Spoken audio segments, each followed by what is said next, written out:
Salut à vous les juristes, c'est Matt DH et bienvenue dans Vulgadroit. Aujourd'hui je vais intervenir sans mes alter ego, parce que là c'est du sérieux. En effet, la directive sur les droits d'auteur a été adoptée par le Parlement européen cet après-midi. Il testo è approvato.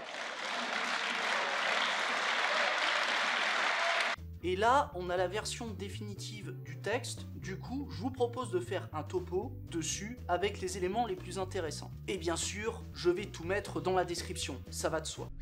Bon, en vertu de cet article 13, YouTube doit obtenir auprès des titulaires de droits d'auteur des autorisations pour publier ou communiquer sur son site des œuvres protégées. J'entends par là des musiques, des films et j'en passe. Et pour obtenir ces fameuses autorisations, YouTube peut conclure ce que l'on appelle des contrats de licence avec les titulaires de droits d'auteur. Une fois l'autorisation obtenue, les États veilleront à ce que les utilisateurs puissent utiliser les œuvres protégées à des fins non commerciales ou sans qu'ils puissent bien sûr obtenir des revenus significatifs. Qui plus est, ils imposeront à YouTube une obligation d'informer le public, c'est-à-dire les utilisateurs, lorsqu'il met à disposition ou communique une œuvre protégée sur son site. Et là vous vous dites, mais que se passe-t-il si YouTube n'obtient pas l'autorisation pour diffuser l'œuvre protégée? Ah oui, c'est vrai ça! Ben concrètement, YouTube serait responsable des dommages qu'engendrerait cette publication. Sauf s'il démontre qu'il a mis tout en œuvre pour obtenir l'autorisation, pour rendre indisponible l'œuvre ou la retirer de son site, et ce rapidement. Pour vérifier que YouTube a respecté ses différentes obligations, on va s'appuyer sur plusieurs éléments. On va prendre en compte l'audience concernée, la nature des œuvres téléchargées, les moyens dont YouTube avait à sa disposition, ainsi que le coût des mesures que YouTube a mis en œuvre. Mais attention, le plus intéressant arrive, alors ouvrez grand vos oreilles. YouTube et les titulaires de droits d'auteur ne peuvent pas rendre indisponibles des œuvres ou des contenus à partir du moment où il y a une exception ou une limitation aux droits d'auteur qui est en jeu. Putain!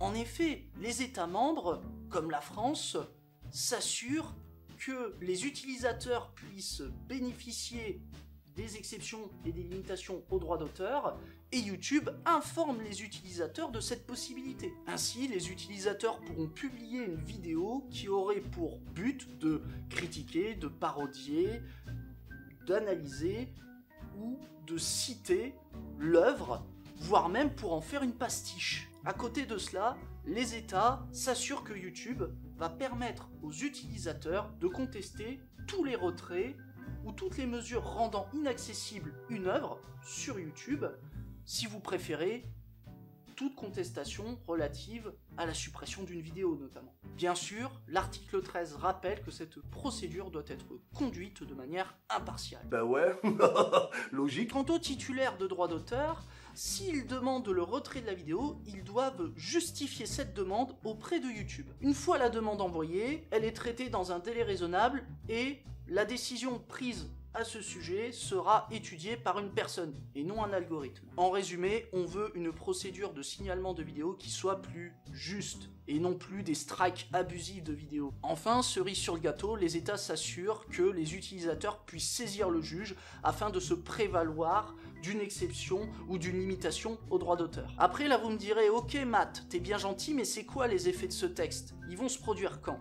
Ben, je vais vous dire, l'article 13 ne produit pas encore ses effets, quand bien même le Parlement a voté ce texte. En effet, il faut attendre déjà le vote du Conseil de l'Union européenne, et pour finir, quand le texte sera adopté, il faut encore qu'il soit transposé en droit interne, via des lois ou des décrets, qui seraient pris par la France. Toutefois, comme vous le voyez, YouTube se voit imposer de nombreuses obligations. Et même si ces mesures ne produisent pas encore d'effet et qu'elles ont été prises dans l'intérêt des créateurs, ben ça va coûter cher à YouTube. Et ce, que ce soit en termes de procès ou même de renforcement du contrôle du respect des droits d'auteur et des exceptions et limites aux droits d'auteur. L'argent! Voilà. J'espère que cette vidéo vous a permis de mieux comprendre ce qu'est l'article 13. Et du moins les dernières actualités qui en découlent en ce moment. Si vous voulez en savoir plus, n'hésitez pas à commenter la vidéo, et si vous appréciez ce type de format, n'hésitez pas à liker, et surtout, partager la vidéo pour faire connaître justement au maximum les enjeux de l'article 13, au plus grand nombre. C'était Matt DEH sur Vulga Droit. Allez, à plus les juristes!